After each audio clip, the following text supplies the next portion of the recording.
ascendance, je dirais, sur toutes les personnes qui venaient à lui. Elle en parle très bien en disant que comment il demandait des fois, voilà, ça allait jusqu'à avoir la même brosse à dents que lui. Enfin, donc ce double discours. Okay, but anyway, just to speak about it in a slightly different way.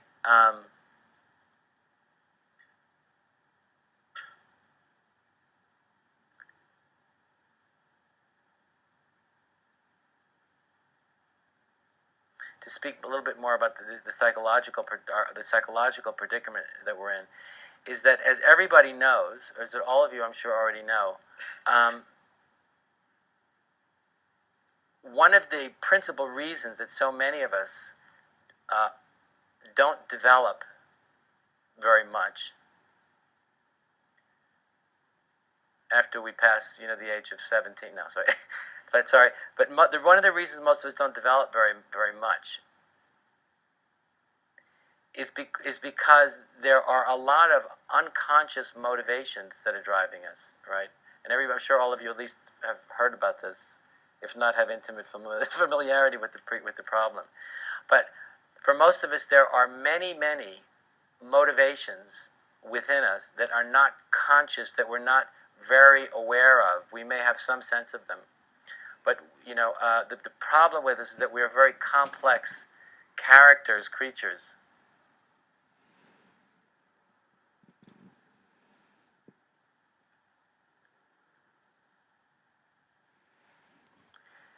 So what makes development really difficult is because part of us can kind of be interested in higher development, but there's another part of ourself, and that maybe is not interested in higher development, is maybe not interested in, to speak in more mundane psychological terms, maybe he's not interested in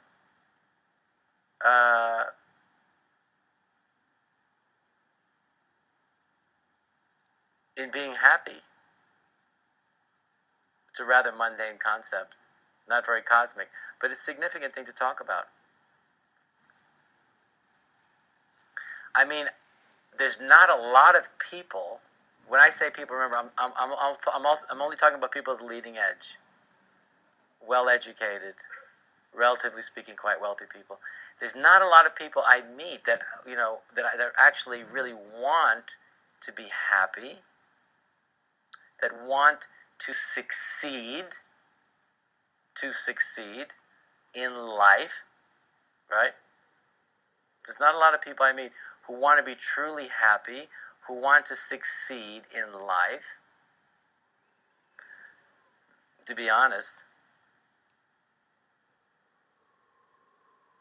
Because you see, the point is, if you really want to succeed, you will. If you want to succeed, you will. Why? Well, because there's all the energy. Because if you put all the energy that's God's given you behind the intention to succeed, assuming a rock doesn't fall on your head, and things like that do happen, what's going to stop you?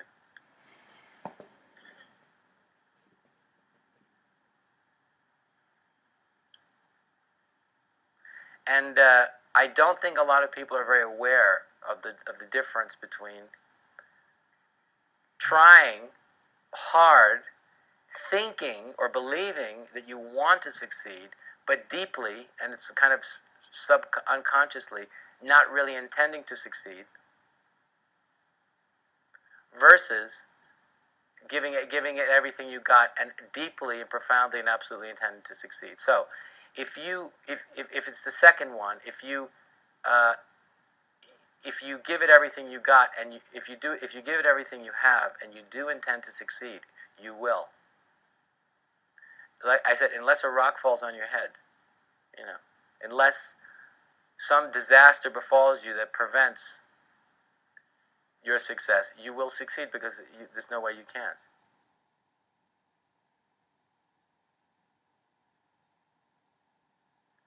And I am the choosing faculty, am I not? We all are the choosing faculty.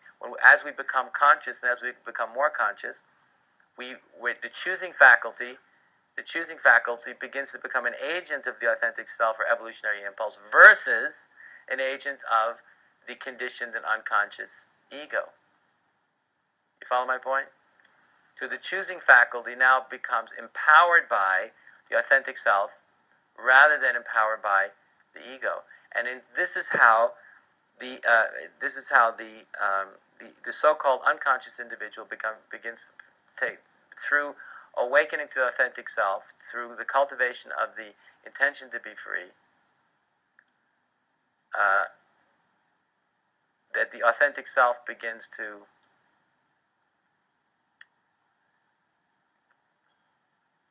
express itself through the choosing faculty. You see my point? So the law of volitionality, the second tenet of the teaching, is the individual chooses to accept unconditional, means without conditions, responsibility for every single traumatic event that's happened to the self and soul essence the minute it began to individuate from the process, however long ago that's been. Okay. Now the opposite of the law of volitionality, as we see here, is the whole notion of being a victim. Right?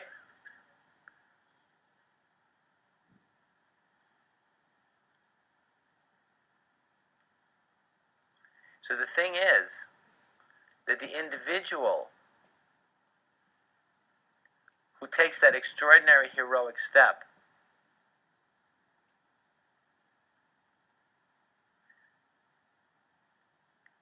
as he or she identifies with the authentic self to cultivate this unprecedented level of intention for evolutionary transformation, who as a result chooses to take unconditional responsibility for everything that's happened to the self and soul essence and everything that we've done to harm others.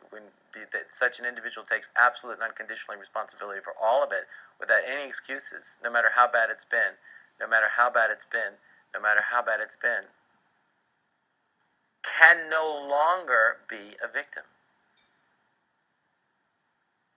Can no longer be a victim. I'm not denying that we've all been hurt, wounded, traumatized, and victimized. So I'm not denying anything that's true here.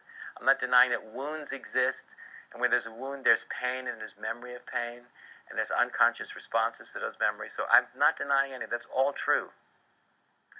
But what I am saying is it's possible to a significant degree to take responsibility for the consequences of everything that's happened to us.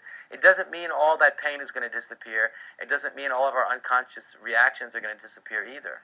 Of course not. That would be unrealistic. And it would be a lie.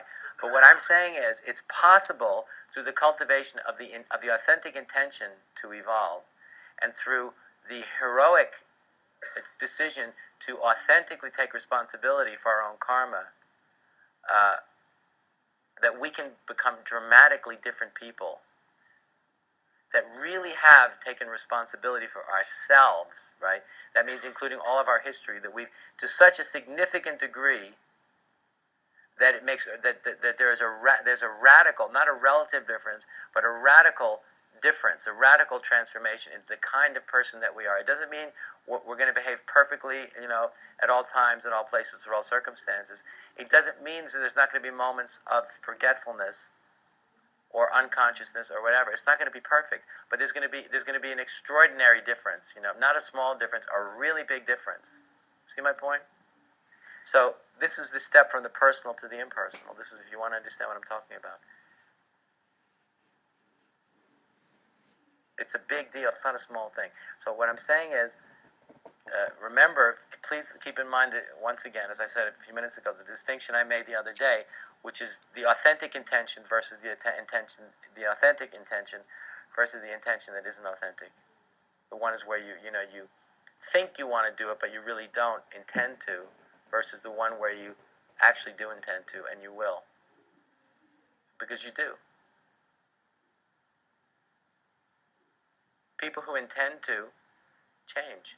People who don't intend to don't change. And it's just that simple. Why? It's not because of karma. It's not because of past traumas. In the end, it's because Because the thing is, we all have to be ready now, isn't it? You know, that's from the perspective of evolution and evolutionary crisis, so to speak. Time's up. I mean, once you get it and you really get it, that's it. You know, in other words, from a certain point of view, and some people I know find this kind of hard, a time does come, you know, ladies and gentlemen, in adult life when kind of time's up.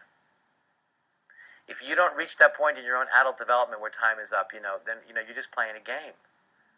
Because there has to be some, you know, why don't you decide when that moment is?